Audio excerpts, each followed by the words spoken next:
Hello അസ്സാം വലൈക്കും. സൈത്തുവിൻ്റെ പുതിയൊരു വ്ളോഗിലേക്ക് എല്ലാവർക്കും സ്വാഗതം. ഇതിപ്പോൾ എത്ര ദിവസത്തെ വീഡിയോസ് മിക്സ് ചെയ്തിട്ടാണ് ഇങ്ങനെ ഒരു 10 മിനിറ്റിൻ്റെ വ്ളോഗ് തട്ടിക്കൂട്ടി എടുത്തതെന്ന് എനിക്ക് തന്നെ സത്യം പറഞ്ഞാൽ മനസ്സിലാവുന്നില്ല. എഡിറ്റ് ചെയ്തുകൊണ്ടിരിക്കുമ്പോഴാണ് ഇത് ആ ദിവസം കഴിഞ്ഞിട്ടാണല്ലോ, ഇത് അതിൻ്റെ തലേ ദിവസമാണല്ലോ എന്ന് എനിക്ക് ഓർമ്മ വരുന്നത്. കാരണം കുറച്ച് ദിവസമായി ഞാൻ വീഡിയോസ് ഇട്ടിട്ട്, പക്ഷേ ഇൻട്രസ്റ്റിംഗ് ആയിട്ടുള്ള എന്തെങ്കിലും കാര്യങ്ങൾ കണ്ടാൽ വീഡിയോ എടുക്കാതിരിക്കാൻ മനസ്സും വരത്തില്ല. അപ്പോൾ ഗാലറി ഏകദേശം നിറഞ്ഞ് കവിഞ്ഞ് ഇനി വീഡിയോസ് ഒന്നും എടുക്കാൻ പറ്റില്ല എന്നായപ്പോഴാണ് എങ്ങനെയെങ്കിലും ഇരുന്നിട്ടൊന്ന് എഡിറ്റ് ചെയ്യാമെന്ന് വിചാരിച്ച്. എഡിറ്റ് ചെയ്യാൻ സത്യം പറഞ്ഞാൽ നല്ല മടിയുമാണ്. അതുപോലെ ഇത്രയും പണിൻ്റെ ഇടയിൽ എഡിറ്റിംഗ് എന്ന് പറയുന്നത് നല്ല പണിയുമാണല്ലോ. അപ്പോൾ ഫസ്റ്റിൽ തന്നെ എൻ്റെ കുഞ്ഞിപ്പാത്ത് ഇതാ കുളിച്ച് സുന്ദരിയായ ഒരു കുഞ്ഞ് ഷർട്ടെല്ലാം ഇട്ടിട്ട് ഐലൈനർ ഇട്ടതാന്ന് പറഞ്ഞിട്ട് ഓളന്നെ എടുത്ത് കൊണ്ടു തന്നിട്ട് ഇവിടെ ഇരുന്നിട്ടുണ്ട്. ഈ ഇരിക്കുന്നൊന്നും നോക്കണ്ട, അനങ്ങാതിരിക്കും ഇട്ടെന്നൊന്നെങ്കിലും പറയും. ഞാനത് വരച്ച് തരുന്നതിന് മുമ്പായിട്ട് ആൾ കണ്ണു വെക്കും. ആ കുറച്ച് സമയം കണ്ണടച്ച് പിടിക്കാനുള്ള ക്ഷമ നോക്കുന്നുണ്ടാവില്ല എന്ന് എനിക്കറിയാം. പക്ഷെ അത് ഇട്ടരൂല എന്ന് പറഞ്ഞാൽ അതിലും വലിയ കരച്ചിലേക്കണം. അതുകൊണ്ടാണ് അത് ചെയ്ത് കൊടുക്കാന്ന് വെച്ചത്. ആൾക്ക് 2.5 വയസ്സേ ആയിട്ടുള്ളെങ്കിൽ ഈ വക കാര്യങ്ങൾക്കെല്ലാം ഭയങ്കര ഇൻട്രസ്റ്റ് ആണ് കേട്ടോ. ഒന്നാമത് ഈ ഫോൺ യൂസേജ് അല്ലേ, അവർ കാർട്ടൂൺ ആയാലും വേറെ റീൽസ് ആയാലും അവർ സ്ക്രോൾ ചെയ്ത് പോകുമ്പോഴേക്കും മെയിനായിട്ടുള്ള മേക്കപ്പിൻ്റെ കാര്യങ്ങളൊക്കെ ഗേൾസ് പ്രത്യേകിച്ച് കുറച്ചുകൂടി ഇൻട്രസ്റ്റിംഗ് ആയിട്ട് നോക്കുമെന്ന് എനിക്ക് തോന്നുന്നു. അതുപോലെ തന്നെ എല്ലാത്തിൻ്റെയും പേരും അറിയാം, എല്ലാം ഇടാൻ അവൾ തന്നെ എൻ്റെ അടുത്തായ ഒരു ആവശ്യമായിട്ട് വരികയും ചെയ്യും. എവിടെയെങ്കിൽ പോകുന്നതെന്ന് പറയുമ്പോൾ തന്നെ ഐലൈനർ വേണോ, മേക്കപ്പ് ചെയ്തുതരുമോ എന്നൊക്കെ ചോദിച്ചിട്ട് വരുത്തുണ്ട്. അപ്പോൾ ആക്ച്വലി ഇത് പോകുന്നത് എവിടെയെന്ന് വെച്ചാൽ ഒരു കല്യാണമുണ്ട്, അതായത് ഒരു തൃക്കരിപ്പൂർ പയ്യന്നൂർ എന്നൊക്കെ കേട്ടിട്ടുണ്ടാകും. ചിലപ്പോൾ അവിടെ നിന്ന് ആരെങ്കിലും എൻ്റെ ഈ വീഡിയോസ് കാണുന്നുണ്ടാവും, കാണുന്നവരുണ്ടെങ്കിൽ ഒന്ന് കമൻറ്റ് ചെയ്യട്ടോ. അപ്പോൾ ആ തൃക്കരിപ്പൂർ എന്ന് പറയുന്ന സ്ഥലത്താണ് കല്യാണം ഉണ്ടായിന്. ഞാൻ സത്യം പറഞ്ഞാൽ കുറേ ആയി കല്യാണത്തിനെല്ലാം പോയിട്ട്. പിന്നെ കുറേ നാളെന്ന് ഈ ഒരു വർക്ക് തന്നെ ഏറ്റെടുത്തുകൊണ്ട് മക്കൾക്കും ഹസ്ബൻഡിനും എല്ലാം ഒരു ചടപ്പ് ഉണ്ടാവുമല്ലോ, എവിടെയും പുറത്ത് വരുന്നില്ല, എനി ടൈം ജോബ് തന്നെ എന്നില്ലേ. അതുകൊണ്ട് മാത്രം ജസ്റ്റ് എന്നാൽ പിന്നെ പോയിട്ട് വരാമെന്ന് വിചാരിച്ചിട്ട് ഫാമിലി ആയിട്ട് പോകുന്നുണ്ടായിന്. ഞാൻ പിന്നെ പിൻസീറ്റിലിരിക്കുന്ന എൻ്റെ 3 കുടുംബത്തികളെയും കാണിച്ചു തരാത്തതെന്ന് വെച്ചാൽ ഉമ്മയും ഉപ്പയെല്ലാം ഉണ്ടായിന് കേട്ടോ വണ്ടിയിൽ. അവർക്കൊന്നും വീഡിയോസ് എടുക്കുന്ന വലിയ താല്പര്യമില്ല, എനിക്കത് കാണിക്കാനും താല്പര്യമില്ല. അതുകൊണ്ടാണ് ഞാൻ അതൊന്നും കാണിച്ചു തരേണ്ടതിന്. അങ്ങനെ ആ ഒരു ദിവസത്തെ വിശേഷം അത്രയേ ഉള്ളൂ. പിന്നെ ഞാൻ അവിടെ നിന്ന് പോകുമ്പോൾ വരുമ്പോൾ ഒന്നും വേറെ ഫോട്ടോസും വീഡിയോസും ഒന്നും എടുത്തിട്ടില്ല കേട്ടോ. ആ ദിവസം അടക്കഴിഞ്ഞു. പിന്നെ അതിൻ്റെ നേരെ പിറ്റേ ദിവസം നമ്മളിവിടെ പാപ്പനശ്ശേരി കാട്ടിലപ്പള്ളി 3 ചുറ്റുമ്പം മക്കാം ഉറൂസ് എന്നിട്ടുണ്ട്. അപ്പം മക്കാം ഉറൂസിനേക്കാളും എന്താ പറയുക, അതിൽ മെയിൻ ചന്തയെന്ന് എല്ലാവരും മെയിനായിട്ട് ഫോക്കസ് ചെയ്യുന്ന കാര്യം. അപ്പോൾ അവിടെ പോകാമെന്ന് പറഞ്ഞിട്ടുണ്ടായിരുന്നു. കുട്ടികൾ ഓൾറെഡി ബൈക്കിൽ കൂട്ടിക്കൊണ്ടുപോയി, ഞാനും സേറുമോളെ പോകാൻ ബാക്കിയുണ്ടായിട്ടുള്ളൂ. അപ്പം ഞാനും മോളും പിന്നെ ഓരോ ഉപ്പയും ഉമ്മയും നമ്മൾ 4 ആളാണ് പോയിട്ടുണ്ടായിരുന്നു. ജസ്റ്റ് ഇങ്ങനത്തെ എല്ലാ സാധനങ്ങളും നല്ല വിലക്കുറവിൽ ആ ഒരു വർഷത്തിൽ ഒരു പ്രാവശ്യം മാത്രം കിട്ടുന്നതുകൊണ്ട് തന്നെ കുറേ സാധനങ്ങൾ വാങ്ങിക്കാനും കുറേ അലുവ പൊരി അങ്ങനത്തെ സാധനങ്ങളെല്ലാം കിട്ടാൻ ഒരു രസമല്ലേ, കുറേ സ്ട്രീറ്റ് ഫുഡ് കഴിക്കുക. പണ്ടേ അങ്ങനെ ആയിരുന്നു. പക്ഷേ ഈ പോക്ക് സത്യം പറഞ്ഞാൽ ഫ്ലോപ്പായി. സൈറമോൾ ഇല്ലോണ്ടും മോളെ പിടിച്ചിട്ട് കിട്ടാത്ത ഒരവസ്ഥ കൊണ്ട് കുറേ സ്ട്രീറ്റ് ഫുഡൊന്നും കഴിക്കേണ്ടി വന്നിട്ടൊന്നുമില്ല. പെട്ടെന്ന് തന്നെ തിരിച്ചു വന്നിട്ടുണ്ടായിന്. അപ്പോൾ നല്ല ഫ്രഷ് കരിമ്പ് ജ്യൂസ് എല്ലാം കഴിച്ചിട്ടാണ് തുടങ്ങിയിട്ടുണ്ടായിരുന്നു. ഇങ്ങനെ ഒരു 20-30 സ്റ്റാൾ ഉണ്ടല്ലോ, ഇങ്ങനത്തെ സ്റ്റാൾ സത്യം പറഞ്ഞാൽ എന്നെ പോലെ ഈ ഗേൾസിൻ്റെ ഉമ്മമാർക്ക് നല്ല യൂസ്ഫുള്ളാണ്. കാരണം എത്രയെല്ലാം വേണ്ടാന്ന് വെച്ചാലും അവർ സ്കൂളിലും അടിയിടലും പോകുമ്പോൾ എന്തെങ്കിലും ആയിട്ടൊരു ഹെയർ ക്ലിപ്പെങ്കിലും നമുക്ക് എപ്പോഴും ആവശ്യമായിരിക്കും. ഒരിക്കലും എത്ര വാങ്ങിയാലും ഒരിക്കലും പരിധിയാ കിട്ടാത്തൊരു സാധനം ഉണ്ടെങ്കിൽ അത് ഹെയർ ക്ലിപ്സ് മാത്രമാണ്. ഇത് എൻ്റെ മാത്രം അനുഭവമാണോ അതോ നിങ്ങൾക്ക് ഉണ്ടോയെന്ന് അറിയില്ല. അങ്ങനെ ആരെങ്കിലും ഉണ്ടെങ്കിൽ ജസ്റ്റ് ഒന്ന് കമൻറ്റ് ചെയ്യട്ടെ. എത്ര തന്നെ ഫാൻസി ഐറ്റംസ് വളയും മാലയൊക്കെ വാങ്ങിയാലും കാണണ്ടാവുമോ, എന്തായാലും ഒരു 1-2 ആഴ്ച കൊണ്ട് കാണണ്ടാവും. പക്ഷേ ഈ ഹെയർ ക്ലിപ്സും ഹെയർ ബാൻഡും ഉണ്ടല്ലോ, അത് കാണാതാവുന്ന സ്പീഡൊന്ന് വേറെ തന്നെയാണ്. അതിന് ഞാനൊരു 10-20 ഒന്നിച്ച് വാങ്ങിയാലും അത് കാണാതാവാൻ ഭയങ്കര സ്പീഡാണ്. ഞാൻ പിന്നെ എന്തിനാന്ന് പോലും അറിയാണ്ട് കുറച്ച് കുപ്പിവളയിലും വാങ്ങിയിട്ടുണ്ട് കേട്ടോ. കുറച്ച് നൊസ്റ്റാൾജിക് ആയിട്ട് ഇടുമെന്നൊന്നും അറിയില്ല. ജസ്റ്റ് 30 രൂപ മാത്രമേ ഉള്ള ഒരു കുപ്പിവളക്ക്. അപ്പോൾ അതിൻ്റെ ഒരു രസം കണ്ടപ്പോൾ വെറുതെ വാങ്ങിയെന്നേ ഉള്ളൂ. പിന്നെ സേറമോൾ ഇട്ട ഈ ഒരു ടീഷർട്ട് ഉണ്ടാ, ഇതിനെല്ലാം ജസ്റ്റ് 30 രൂപ മാത്രമേ ഉള്ളൂ. ശരിക്കും പറഞ്ഞാൽ ഇങ്ങനത്തെ സ്ട്രീറ്റിൽ നിന്നെല്ലാം വാങ്ങുന്ന ഡ്രസ്സ് ഒന്ന് അലക്കിയതിന് ശേഷം ഇട്ടുകൊടുത്ത് വിടും. പക്ഷെ എൻ്റെ മോളെ സ്വഭാവം ഏറെക്കുറെ നിങ്ങൾക്കും അറിയാമല്ലോ, അതുകൊണ്ട് എല്ലാ കളറും മാറി മാറി ഇടുന്നുണ്ടായിന്. അതെല്ലാം കഴിയുമ്പോഴേക്കും ഞാൻ മീഷോന്ന് ഓർഡർ ചെയ്ത ഒരു ഡ്രസ്സ് വന്നിട്ടുണ്ടായിന്. നല്ല ഭംഗിയുണ്ടായിന് കേട്ടോ. 492 രൂപയെന്ന് ഇതിന് റേറ്റ് ആയിട്ടില്ല. അപ്പോൾ നല്ല ഭംഗിയുണ്ടായിന്, അതുകൊണ്ട് ഞാൻ ജസ്റ്റ് ഒന്ന് കാണിച്ചു തന്നേ ഉള്ളൂ. അങ്ങനെ അതെല്ലാം കഴിഞ്ഞ് പിന്നെ നമ്മളെ സ്ഥിരം കലാപരിപാടി ചോറും മീൻ പൊരിച്ചതും മീൻകറിയെല്ലാം ആകുന്നതിൻ്റെ കൂടെ തന്നെ ചിക്കൻ റോളിൻ്റെ ഫില്ലിംഗ് എല്ലാം ഉണ്ടാക്കുന്നുണ്ട്.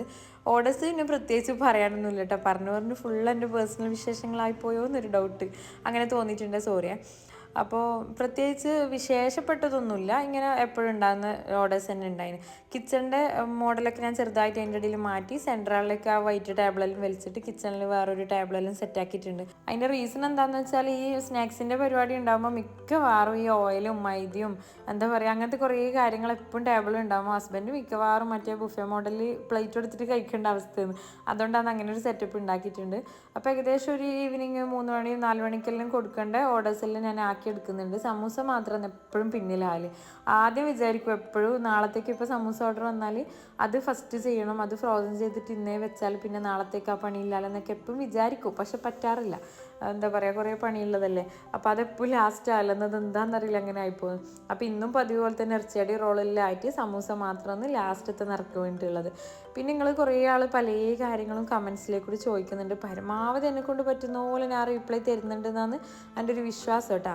അഥവാ എന്തെങ്കിലും റീപ്ലൈ കിട്ടിയിട്ടില്ലെങ്കിലോ അല്ലെങ്കിൽ എന്തെങ്കിലും പ്രോബ്ലം ഉണ്ടെങ്കിൽ ഇതിലും കൂടി ഒന്ന് കമൻറ്റ് ചെയ്താൽ മതി. ശ്രദ്ധിച്ചിട്ടുണ്ടെങ്കിൽ ഞാൻ ഇൻഷാ അല്ലാഹ് എന്തായാലും റിപ്ലൈ തരും. ഓൾറെഡി ഇതൊരു 3-4 ദിവസത്തെ മുമ്പുള്ള വീഡിയോ ഞാനിങ്ങനെ എഡിറ്റ് ചെയ്യുന്നതുകൊണ്ട് തന്നെ ഞാനിപ്പോൾ ഈ വോയിസ് ഓവർ കൊടുക്കുന്ന സമയം ഞാൻ കുറച്ചും കൂടി ഒരു സ്ട്രഗിൾ ചെയ്ത ഒരു സിറ്റുവേഷനിലായില്ല. അതെന്താണെന്ന് ഇൻഷാ അല്ലാഹ് നെക്സ്റ്റ് വ്ളോഗിൽ ഞാൻ പറയട്ടെ, അതിപ്പം പറയുന്നില്ല.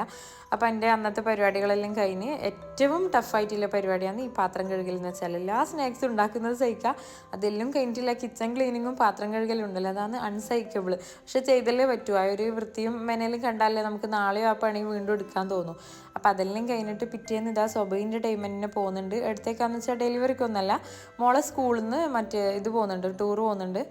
അപ്പോൾ ഓൾക്ക് സത്യം പറഞ്ഞാൽ ഫസ്റ്റ് ആ ഒരു സ്ഥലം പറഞ്ഞപ്പോൾ വലിയൊരു താല്പര്യമൊന്നും ഉണ്ടായിട്ടില്ല. കോഴിക്കോട് ഹൈലൈറ്റ് മോളും പിന്നെ എന്താ ഇപ്പോൾ ഒരു പാർക്ക് ഇറങ്ങിയിട്ടില്ലേ, ആവശ്യത്തിന് പേരിട്ടില്ല, അതിൻ്റെ പേരിട്ടുന്നില്ല, എന്തോ ഒരു സംഭവം ഉണ്ട് ഇപ്പോൾ എല്ലാവരും പോകുന്നത്, അവിടത്തേക്കെല്ലാം പോകുന്നുണ്ടായിന്.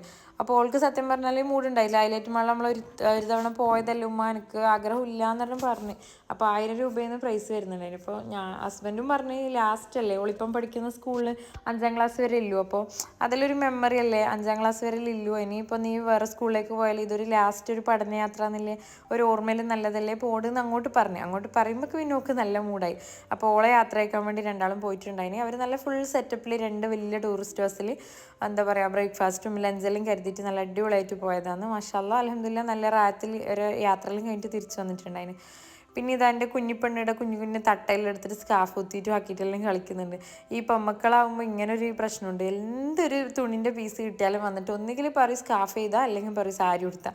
ഇതിലെങ്ങനെയോ പഠിച്ചെടുക്കുന്നതെന്ന് അറിയില്ല. അത് ചെയ്ത് കൊടുത്തിട്ടില്ലെങ്കിൽ പിന്നെ ഒന്നും പറയണ്ട, എൻ്റെ ഒരു പണിയും നടക്കുകയും ചെയ്യാം. പിന്നെ അന്നത്തെ ദിവസം എനിക്ക് വർക്ക് ഉണ്ടായെന്ന് വെച്ചാൽ എഗ് പപ്സിൻ്റെന്ന്. അപ്പം നല്ല അടിപൊളി സ്മെല്ലും കുരുമുളകും കുറച്ച് ടൊമാറ്റോ കെച്ചപ്പിലിട്ട് നല്ല അടിപൊളി സ്പൈസി ആയിട്ടുള്ള ഒരു ഫില്ലിംഗ് എല്ലാം റെഡിയാക്കിയിട്ടാണ് പപ്സ് ഇട്ടെടുക്കുന്നത്. ഒരുപാടൊന്നും ഇല്ല കേട്ടോ, ഒരു 10-15 ഓർഡർ ഉണ്ടായിട്ടുള്ളൂ. പെട്ടെന്ന് ഉണ്ടാക്കിയെടുക്കാൻ പറ്റുന്ന ഓർഡറാണ്. അതിൻ്റെ ഇടയിൽ ഇതെൻ്റെ ചോട്ട വന്നിട്ട് ഒരു ആവശ്യമില്ലാണ്ട് എന്നെ കളിയാക്കിയിട്ട് പോയിട്ടുണ്ട്.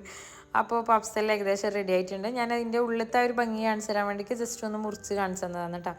അപ്പോൾ ആർക്കെങ്കിലും പഫ്സിൻ്റെ ഡീറ്റെയിൽഡ് റെസിപ്പി വേണമെങ്കിൽ ഞാൻ ഇതിന് മുമ്പ് പഫ്സിൻ്റെ ഡീറ്റെയിൽ ആയിട്ടുള്ള വീഡിയോ ഇട്ടിട്ടുണ്ട്. അതെൻ്റെ വ്ളോഗ്സ് കുറച്ച് താഴോട്ട് സ്ക്രോൾ ചെയ്ത് പോയാൽ നിങ്ങൾക്ക് കാണാൻ പറ്റും. കറക്റ്റ് വ്ളോഗ് എത്രയെന്ന് പറഞ്ഞുതരാൻ സത്യം പറഞ്ഞാൽ ഓർമ്മയില്ല, അതാ സംഭവം. പിന്നെയെന്ന് വെച്ചാൽ ഇത് രാത്രി നമുക്ക് കഴിക്കാനൊക്കെ സാലഡാണ്, അല്ലാണ്ട് ഡെലിവറിയോ അല്ലെങ്കിൽ ഇതൊന്നല്ല, സെയിലൊന്നുമല്ല. ഇതെന്തൊക്കെയോ ഇട്ടിന് എന്തിൻ്റെ സാലഡാണെന്ന് റെസിപ്പി പറഞ്ഞിരുന്നു ആരും ചോദിക്കേണ്ട. കയ്യിൽ കിട്ടിയ ഫ്രൂട്ട്സും വെജിറ്റബിൾസും മൊത്തത്തിൽ കട്ട് ചെയ്ത് ആപ്പിളും പേരയ്ക്കും അനാറും എന്താ പറയുക ലെറ്റ്യൂസിൻ്റെ ഇലയും എല്ലാ സാധനങ്ങളും കട്ട് ചെയ്തിട്ടിട്ട് ഒരു സാലഡാണ് കേട്ടോ. പിന്നെ അതിൻ്റെ പിറ്റേന്നുള്ള വീഡിയോ ആണ്. ടോട്ടലി പറഞ്ഞാൽ ഒരു 3-4 ദിവസത്തെ വീഡിയോസ് മിക്സ് ആയിട്ടാണെന്ന് തോന്നുന്നു ഞാൻ ഇങ്ങനെ ഒരു വ്ളോഗാക്കിയെന്ന് എനിക്കിപ്പോൾ എഡിറ്റ് ചെയ്യുമ്പോൾ തോന്നുന്നത്. അപ്പം ഇത് മുട്ടമാലയെന്ന്. മുട്ടമാല പിന്നെ കുറേ ആൾ ചോദിച്ചിട്ടുണ്ട്, ഈ 50 മുട്ട 100 മുട്ടക്കെല്ലാം വലിയ വലിയ ഈ പാർട്ടി ഓർഡർ ഇല്ലേ, അങ്ങനെ അല്ലാണ്ട് നമുക്ക് വീട്ടിൽ നിന്ന് കുറച്ച് ടേസ്റ്റ് നോക്കാൻ കഴിക്കാൻ എന്താ ചെയ്യുക, കുറച്ച് മുട്ടൊക്കെ ആക്കി തരുമോ, ചെറിയ ബോക്സിലാക്കി തരുമോ എന്നതിൽ കുറേ ആൾ പേഴ്സണലായിട്ട് ചോദിച്ചിട്ടുണ്ടായിരുന്നു. അപ്പോൾ അതിനുള്ളൊരു സൊല്യൂഷനാണ്. അപ്പോൾ ഇത് ഞാൻ ഷോർട്ട് ഇടാൻ വേണ്ടി എടുത്തതാണ്. അതൊന്ന് വീഡിയോയിലും ജസ്റ്റ് തലയിലും തിരിഞ്ഞിട്ട് കാണുന്നത് ഒന്ന് അഡ്ജസ്റ്റ് ചെയ്തേക്കിട്ടാ. അപ്പോൾ ആ ഒരു വീഡിയോയും കാര്യങ്ങളെല്ലാം. അപ്പോൾ ഏകദേശം ഇന്നത്തെ വിശേഷങ്ങളെല്ലാം കഴിഞ്ഞെന്ന് വിചാരിക്കുന്നു. പ്രത്യേകിച്ച് ഇതിനെ ഡീറ്റെയിൽ ആയിട്ട് ഒന്നിൻ്റെയും റെസിപ്പിയും കാര്യങ്ങളൊന്നും പറഞ്ഞിട്ടില്ല. പിന്നെ കുറച്ച് കമൻസിനെ കുറിച്ച് പറയാനുള്ളത്, ഒരാളെ കമൻസ് എന്ന് വെച്ചാൽ ഇൻട്രസ്റ്റിംഗ് ആയിട്ടുള്ള കുറച്ച് കമൻസിനെ കുറിച്ച് പറയുക. എല്ലാവരും മാഷാല്ലയും അല്ലെങ്കിൽ എല്ലാവരും നല്ല ബ്ലെസ്സിങ്സും താങ്ക്സ് പറയുന്നതും അങ്ങനത്തെ കുറേ കമൻസ് ഉണ്ട്. മാഷാല്ല എല്ലാവർക്കും താങ്ക്സ്. അതല്ല, ഞാൻ കുറച്ച് ഇൻട്രസ്റ്റിംഗ് ആയിട്ടുള്ള കമൻസിന് മാത്രമാണ് റീപ്ലൈ ആയിരുന്നു. അതിലൊന്ന് എന്താണെന്ന് വെച്ചാൽ, പിന്നെ നിങ്ങളെങ്ങനെ ഇത് മൊത്തത്തിൽ മാനേജ് ചെയ്യുന്നത്, നിങ്ങളെല്ലാം കുറേ പണി ഒരുമിച്ച് വർക്ക് ചെയ്യുന്നതെന്ന് നമുക്ക് മനസ്സിലാകുന്നുണ്ട്. അപ്പോൾ രാവിലെ മുതൽ രാത്രി വരെയുള്ള റൊട്ടീനൊന്ന് മൊത്തമായിട്ട് കാണിച്ചു തരുമോ, നിങ്ങളെങ്ങനെ ഇത് മാനേജ് ചെയ്യുന്നത്, ടൈം മാനേജ് ചെയ്യുന്നത് നമുക്കറിയാൻ വേണ്ടിയാണ്. നമുക്കും ഇതുപോലെ തുടങ്ങണമെന്ന് ആഗ്രഹമുണ്ട്. ചെറിയ കുട്ടികളുണ്ട് നമുക്ക്, പക്ഷെ ഒരു എന്താ പറയുക കോൺഫിഡൻസ് ഇല്ലായ്മ ഉണ്ട്. അപ്പോൾ നിങ്ങളത് കണ്ടാൽ നമുക്കൊരു ഇൻസ്പിറേഷൻ ആവുമല്ലോ എന്നുള്ള ഒരു കമൻറ്റ് കണ്ടിട്ടുണ്ട്. സത്യം പറഞ്ഞാൽ അങ്ങനെ ഒരു കണ്ടിന്യൂസ്ലി വീഡിയോ എടുക്കേണ്ട ഒരു സിറ്റുവേഷൻ അല്ല എനിക്ക്. അതെന്നെ പേഴ്സണലി അറിയുന്നവർക്ക് മനസ്സിലാവും. ഒരുപാട് കാര്യങ്ങൾ മാനേജ് ചെയ്യുന്നത് കൊണ്ട് തന്നെ. പിന്നെ മെയിനായിട്ടുള്ള പ്രശ്നം എന്ന് വെച്ചാൽ എനിക്ക് ട്രൈപോഡില്ല. അപ്പോൾ ഓൾറെഡി എൻ്റെ വീഡിയോസ് ഷെയ്ക്ക് ചെയ്യുമ്പോഴും നിങ്ങൾക്ക് തന്നെ തോന്നുന്നുണ്ടാവും ഇതെന്താ ഈ വീഡിയോ ഇങ്ങനെ ഷെയ്ക്ക് ചെയ്യുന്നതെന്ന്. അപ്പോൾ ട്രൈപോഡ് വാങ്ങണം എന്ന് വിചാരിച്ചിട്ട് തന്നെ കുറേ നാളായി. ട്രൈപോഡ് മാത്രമല്ല, വാങ്ങണം എന്ന് ആഗ്രഹമുള്ള കുറേ സാധനങ്ങളുണ്ട് അത്യാവശ്യമുള്ളത്. പക്ഷെ ഒന്നിനും ടൈം കിട്ടാണ്ട് ഇങ്ങനെ എന്താ പറയുക, ഓട്ടത്തോട് ഓട്ടം ഒന്നും. അപ്പം അതിൻ്റെ ഇടയിൽ ഇങ്ങനെ ഒരു ഡേ ഇൻ മൈ ലൈഫ് ഫുള്ളായിട്ട് എടുക്കൽ കുറച്ച് റിസ്ക് ആണ്. അതുകൊണ്ടാണ് കേട്ടോ. ഇൻഷാല്ലാ അതിന് പറ്റിയ ഏതെങ്കിലും ഒരു സിറ്റുവേഷനോ സാഹചര്യമോ വന്നിട്ടുണ്ടെങ്കിൽ ഞാൻ ചിലപ്പം ചെയ്യുമായിരിക്കും കേട്ടോ. അപ്പം ഇന്നത്തെ വീഡിയോസ് ഏകദേശം ഞാൻ നിർത്തിയെന്ന്. എന്തെങ്കിലും ഫീഡ്ബാക്കും കാര്യങ്ങളും കമൻസും ഒന്നും മറക്കരുത്. അതുപോലെ ലൈക്കും ഷെയറും. ഇതുവരെ സബ്സ്ക്രൈബ് ചെയ്യാത്തവരുണ്ടെങ്കിൽ ഒന്ന് അതും കൂടി ചെയ്തേക്കണേ.